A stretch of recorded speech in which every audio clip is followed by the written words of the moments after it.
أعوذ بالله من الشيطان الرجيم بسم الله الرحمن الرحيم الحمد لله رب العالمين والصلاة والسلام على سيدنا ونبينا مولانا محمد وعلى آله وصحبه أجمعين. அளவற்ற அருளாளனும் நிகரற்ற அன்புடையனுமாகிய எல்லா வல்ல அல்லாஹ்வின் திருநாமத்தால் ஆரம்பம் செய்கிறேன். அவனின் சாந்தியும் சமாதானமும் அன்னலம் பெருமானார் ரசூலை கரீம் ஸல்லல்லாஹு அலைஹி வஸல்லம் அவர்கள் மீதும், அன்னார் குடும்பத்தார்கள், தோழர்கள், தாபீன்கள், தபா தாபீன்கள், சூஃபிகள், முத்தகிங்கள், குறிப்பாக இங்கு அமர்ந்திருக்கும் நம்ம அனைவர்கள் மீதும் அல்லாஹ்வுடைய சாந்தியும் சமாதானமும் என்றென்றும் உண்டாகட்டும் என்று பிரார்த்தித்து என்னுடைய உரையை ஆரம்பம் செய்கிறேன். அஸ்ஸலாமு அலைக்கும் வரஹ்மத்துல்லாஹி வபரகாத்துஹு. அன்பிற்குரிய அல்லாஹ்வின் நல்லடியார்களே, வாழ்க்கையிலே மனிதனுக்கு கஷ்டங்கள் ஏற்படுகிறது, சோதனைகள் வருகிறது, இன்னல்கள் ஏற்படுகிறது, வறுமைகள் ஏற்படுகிறது. ஒரு நேரத்திலே நல்ல விதமாக வாழ்ந்திருப்பார். எதுவாவது ஒரு இடத்திலே அவருக்கு ஒரு கஷ்டம் ஏற்பட்டு, பொருளாதாரத்திலே நஷ்டம் ஏற்பட்டு, உடனே அவர்கள் எடுக்கக்கூடிய தீர்வு என்னவென்று சொன்னால், எதுவுமே முடியாது, நாம் தற்கொலை செய்து கொள்ளலாம் என்ற ஒரு முடிவுக்கு வரக்கூடிய ஒரு நிலைமை பார்க்கிறோம். ஆனால் தற்கொலை என்பது எதுக்கும் அது தீர்வல்ல, அது முடிவல்ல. வாழ்க்கையிலே எது வந்தாலும் சரி, எதிர்நீட்டு போராடக்கூடிய ஆற்றலமை வல்லமை அல்லாஹு தஆலா எல்லா மனிதனுக்கும் கொடுத்திருக்கிறான். அதனை மனிதன் சிந்திக்காமல் ஒரே ஒரு செகண்ட் அவன் அதை மறக்கும் பொழுது, அதை தவறும் பொழுது, இந்த உலகத்திலும் உடைய வாழ்க்கையும் அவனை நம்பி வந்தவர்களையும் அவனுக்காக உள்ளவர்களையும் விட்டுவிட்டு இந்த உலக வாழ்க்கையும் அவன் நஷ்டமாக்கி நாளை மறுமையினுடைய வாழ்க்கையும் அவன் நஷ்டமடைந்து விடுகிறான். பெருமானார் ஸல்லல்லாஹு அலைஹி வஸல்லம் அவர்கள் சொன்னார்கள், அதாவது இரண்டு நபர்களுக்கு அவர்களுக்கு மன்னிப்பே கிடையாது. அது ஒன்று இணை வைக்கக்கூடியவர்கள், அவர்கள் இஸ்லாத்தை ஏற்காதவர்கள். அவர்களை பற்றி நமக்கு பிரச்சனை இல்லை, கவலை இல்லை. ஆனாலும் கூட இஸ்லாத்தை ஏற்று கலிமா சொன்னவர்கள் இந்த ஒரு விஷயத்திற்காக அவர்கள் தன்னை மாய்த்து கொண்டு தன்னுடைய இம்மையுடைய வாழ்க்கையும் பாழாக்கி மறுமையுடைய வாழ்க்கையும் பாழாக்கக்கூடாது என்பதற்காகத்தான் நபிகள் நாயகம் ஸல்லல்லாஹு அலைஹி வஸல்லம் அவர்கள் தற்கொலை என்பது அது தீர்வல்ல, அதை நாம் எடுத்த ஒரு மனிதன் எப்படி அவன் தற்கொலை கொள்கிறானோ நாளை மறுமையிலும் அவ்வாறே மருந்தை கொடுத்தால் அதுபோலதான் அங்கே மறுமையிலும் அவன் அதாபு செய்யப்படுவான். ஆகவே நம்முடைய உயிர் விலை மதிக்க முடியாத உயிர்.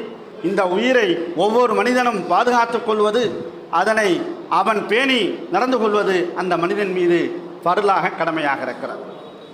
ஆக ஒரு மனிதனுக்கு ரிஸ்க்குடைய வழி என்ன என்பதை பற்றி அல்லாமா கய்யூம் ரஹ்மத்துல்லாஹி அவர்கள், இப்னு கய்யூம் ரஹ்மத்துல்லாஹி அவர்கள் 4 விதமான வழிகளை சொல்லுகிறார்கள். அந்த 4 விதமான வழிகளை ஒரு முஸ்லீம், ஒரு மோமீன் செயல்படுத்துவான் என்று சொன்னால் அவனுக்கு ரிஸ்க்குடைய வழியை அல்லாஹ் அவனுக்கு கொடுக்கிறான். எதிர்பார்க்காத விதத்தில் அவனுக்கு இரணத்தை கொடுக்கிறான், அவனுக்கு பரக்கத்தை கொடுக்கிறான். அந்த 4 விதமான வழிகளிலே முதல் வழி இரவு நேர தொழுகை தொழுவது. இரவு நேர கியாமுல் லைல், இரவு நேர தொழுகை என்று சொன்னால் இன்றைக்கு நமக்கு விளக்கத்திலே தஹஜ்ஜத்துடைய தொழுகை.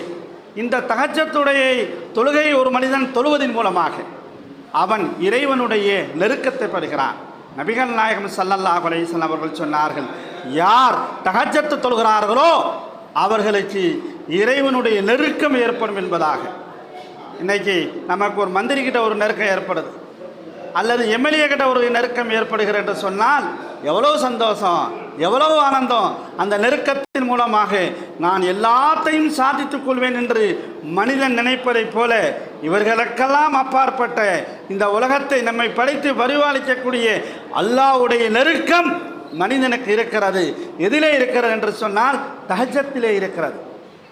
நல்லோர்கள், சாலிஹீன்கள், சஹாபாக்கள், நபிமார்கள் எல்லோருமே என்ன செய்தார்கள் தெரியுமா? தஹஜ்ஜத்தை தொழுதார்கள், இரவு நேர தொழுகையை தொழுதார்கள்.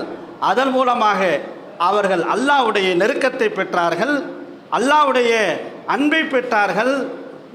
எதை அவர்கள் கேட்டார்களோ அல்லாஹ் அனைத்தையும் கொடுத்தான். எதன் மூலமாக? இந்த தஹஜ்ஜத் தொழுகையின் மூலமாக. ஆக ஒரு மனிதனுக்கு வாழ்வாதாரம் வேண்டும் என்று நினைக்கக்கூடியவன், தன்னுடைய வாழ்க்கையிலே பரக்கத் ஏரணம் விசாலமாக வரணும் என்று நினைக்கக்கூடிய மனிதன் என்ன செய்ய வேண்டும் தெரியுமா? அவன் தஹஜ்ஜத் தொழுகை அவன் தொழுக வேண்டும். அடுத்தபடியாக இரண்டாவது விஷயமாக இஸ்திக்பார் செய்ய சொன்னார்கள். இஸ்திக்பார் எப்போ செய்வது? அதாவது சஹருடைய நேரம், சுபஹுடைய ஆதான் வாங்கு சொல்வதற்கு ஒரு 15-20 நிமிஷத்துக்கு முன்னாலே இஸ்திக்பார். அதைத்தான் நல்லோர்கள் சாலிஹீன்கள் அவர்கள் செய்தார்கள். நபிகள் நாயகம் ஸல்லல்லாஹு அலைஹி வஸல்லம் அவர்கள் சொன்னார்கள், எவர் ஒருவர் சுபஹானல்லாஹி வ பிஹம்திஹி சுபஹானல்லாஹில் அலீம் அஸ்தக்ஃபிருல்லாஹ் இதை அவர் நிரந்தரமாக தினந்தோறும் ஓதி வருவாரையானால் துன்யா அவரிடத்திலே தாழ்ந்த நிலைமையிலே வரும் என்பதாக. அப்போ அவர் எப்போ ஓதணும்? அதாவது சஹருடைய நேரத்தில் ஓதணும். அப்போ அவர் தஹஜ்ஜத்தை தொழுகணும். தொழுததற்கு பின்னால் சஹருடைய அந்த நேரத்திலே இஸ்திக்பார் செய்யணும். ஆனால் இஸ்திக்பாரை பற்றி நிறைய அல்லாஹ் குர்ஆனிலே சொல்லும் பொழுது, ஒரு மனிதன் இஸ்திக்பார் செய்வதன் மூலமாக என்னென்ன பலனெல்லாம் அவனுக்கு கிடைக்கிறது என்பதை பற்றி அல்லாஹ் குர்ஆனிலே சொல்லி காட்டுகிறான். இஸ்தக்பிரு ரப்பக்கும் இன்னஹு கான கஃபாரா யுர்சிலு ஸமா அலைக்கும் மிதராரா வ யும்திதுக்கும் பி அம்வாலின் வ பனீன வ யஜஅல் லக்கும் ஜன்னாத்தின் வ யஜஅல் லக்கும் அன்ஹாரா.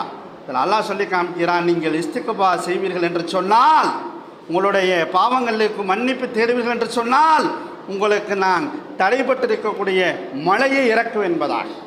இன்னைக்கு மழை பெய்யலை, அதாவது கம்மா கடல்லாம் வறண்டு போய் கிடக்குது, தண்ணி இல்லைன்னு சொல்லி சொன்னால், அது யாருடைய?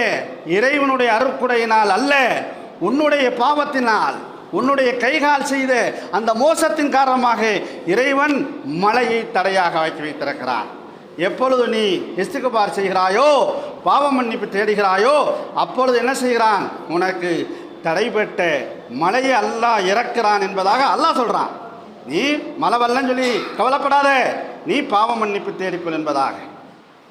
இம்திருக்கும் அம்வாலின், உனக்கு பொருளாதாரத்தை அதிகப்படுத்துகிறேன் அப்படிங்கிறான். இன்னைக்கு வாழ்க்கையில் பொருளாதாரம் என்பது ஒவ்வொரு மனிதனுக்கும் அத்தியாவசியமாக இருக்கிறது. அந்த பொருளாதாரத்தின் மூலமாகத்தான் அவன் மதிக்கப்படுகிறான், கண்ணியப்படுத்தப்படுகிறான். அப்படிப்பட்ட பொருளாதாரம் உழைப்பு ஒரு பக்கம் இருக்கிறது, வியாபாரம் ஒரு பக்கம் இருக்கிறது. அவைகளெல்லாம் அதுவெல்லாம் முயற்சி. அதற்கு மகுடமாக இருக்கக்கூடிய இஸ்திக்பாரை செய்துவிட்டு உழைக்க வேண்டும், பாடுபட வேண்டும். அப்பொழுது என்ன செய்வான்? அல்லாஹு தஆலா பொருளாதாரத்தை கொடுப்பான். அப்போ பொருளாதாரத்திலே பின்தங்கியவர்கள் இஸ்திக்பார் செய்ய வேண்டும். அடுத்தபடியாக குழந்தை அதாவது அம்மா பனீன, இன்னும் குழந்தையும் அல்லாஹ் உங்களுக்கு கொடுக்குறான். ரொம்ப பேத்துக்கு குழந்தை இல்லை என்பதற்காக வேண்டி கோடிக்கணக்கான ரூபாயை செலவு செய்கிறாங்க. ஆனால் குழந்தை பாய்ச்சுங்கிறது கிடைக்கிறாம போயிரு. அவங்க இஸ்திக்பார் செய்து அல்லாஹ்விடத்திலே பாவ மன்னிப்பு தேடி அவர்கள் கேட்பார்கள் என்று சொன்னால் அல்லாஹ் கொடுக்கிற என்பதாக சொல்லுகிறான். ஆக ஒரு பாவ மன்னிப்பு தேடுவதன் மூலமாக அல்லாஹ் இவ்வளவு பெரிய ஒரு பாக்கியத்தை வைத்திருக்கிறான். அப்புறம் இப்னு கையிம் ரஹ்மத்துல்லாஹி சொல்லக்கூடிய வாழ்வாதாரம் ஒரு மனிதனுக்கு விசாலமாக வேண்டும் என்று சொன்னால் அவர் தஹஜ்ஜத் தொழுக வேண்டும். அதோடு மட்டுமல்லாமல் சஹர் நேரத்திலே இஸ்திக்பார் செய்ய வேண்டும். அடுத்தபடியாக சதக்கா செய்ய வேண்டும். சதக்கா செய்கிறதுக்கு மிகப்பெரிய ஒரு பொருளாதாரம் தேவைங்கிறது கிடையாது. 100 ரூபா நம்மக்கிட்ட இருந்தால் நம்ம ஒரு 10 ரூபாயை சர்வசாதாரணமாக நம்மளால் முடிஞ்ச அளவு செய்யலாம். ஆனால் ஜக்காத்து செய்ய வேண்டும் என்று சொன்னால் அதுக்கு பொருளாதாரம் தேவை. அந்த பொருளாதாரத்துக்கு கணக்கு போட்டு கொடுக்கணும். ஆனால் சதக்கா செய்வதற்கு இருக்கிறதே எந்த பொருளாதாரம் தேவையில்லை. நாம் கஷ்டத்தில் தான் இருப்போம். நம்முடைய கஷ்டத்தோடு ஒரு மனிதன் பசிக்கிறது என்று கேட்கும் பொழுது, அதாவது எதுவாவது உதவி கேட்கும் பொழுது நம்மிடத்தில் என்ன இருக்கிறதோ அதனை கொடுக்கும் பொழுது என்னவாகிறது? நபிகள் நாயகம் ஸல்லல்லாஹு அலைஹி வஸல்லம் அவர்கள் சொன்னார்கள், அஸ்ஸதகத்துல் ரத்துல் பலாகவல் கலாக. மனிதன் சதக்கா செய்வதன் மூலமாக அவனுடைய கலா கதிரையும் பலா முசிபத்தை மாற்றக்கூடியது என்பதாக. இன்னைக்கு ஒரு மனிதன் சதக்கா செஞ்சுட்டான், அப்போ அவனுக்கு கெட்ட மரணம் என்று ஏற்படும் என்று அல்லாஹ் எழுதி வைத்தாலும் கூட அந்த சதக்காவின் காரணத்தினால் அந்த கெட்ட மரணம் மாற்றப்படுகிறது.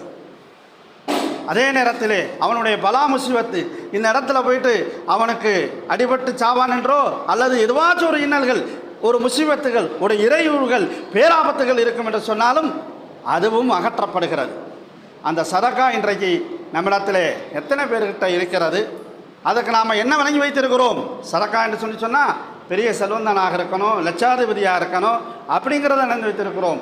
ஒவ்வொருத்தரும் அவரவர் தகுதிக்கு தக்கவாறு சதக்கா செய்ய வேண்டும்.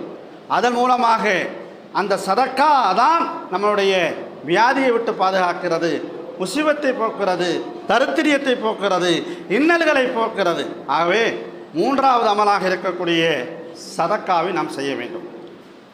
நாலாவது சொன்னார்கள் இப்னு கையும் ரஹ்மத்துல்லாஹி அவர்கள், அதாவது காலை மாலை தஸ்பீஹ் செய்ய வேண்டும். அல்லாஹ் குர்ஆனிலே சொல்லும் பொழுது அவாயிலுவா வாஹிருஹு யுஸப்பிஹு புக்ரத்தன் வஸீலா வதக்குருல்லாஹ திக்ரன் கஸீரா. அதாவது காலையில் சுபஹ் தொழுதா அப்போ தஸ்பீஹ் செய்யணும். அந்த பகல் மாலை இரவு வரையிலும் என்ன செய்யணும்? அவர் தஸ்பீஹ் செய்யணும். அல்லாஹ் குர்ஆனிலே சொல்லும் பொழுது வதக்குருல்லாஹ திக்ரன் கஸீரா, நீங்கள் அதிகமான முறையில் தொழுங்கன்னு சொல்லலை, அதிகமான முறையில் நோன்பு வைங்கன்னு சொல்லலை, ஆனால் நீங்கள் அதிகமாக திக்ர் செய்யுங்கள் என்று அல்லாஹ் சொல்லி காட்டுகிறார். அவர்கள் சாலிஹீன்கள் நல்லோர்கள் யார் என்று சொன்னால் காலையிலும் மாலையிலும் அவர்கள் தஸ்பீஹ் செய்வார்கள் என்று சொல்லி காட்டுகிறான். ஆக அன்பிற்குரிய அல்லாஹ்வின் நல்லடியார்களே, 4 விஷயங்கள் நம்மிடத்திலே வர வேண்டும். அந்த 4 விஷயங்கள் நாம் செய்வதன் மூலமாக என்னவாகும்? நம்முடைய வாழ்வாதாரங்கள் நிரப்பமாக்கி அல்லாஹ் கொடுப்பான். நமக்கு சோதனையை நீக்குவான், முசிபத்தை நீக்குவான். நாம் கேட்பதெல்லாம் அல்லாஹ் கொடுப்பான். அதற்காக இந்த நாளையும் செய்து விட்டேன் என்று வீட்டிலே உட்கார்ந்து கொண்டால் கிடைக்குமா என்றதுங்கன்னா இல்லை, நாளையும் செய்ய வேண்டும்.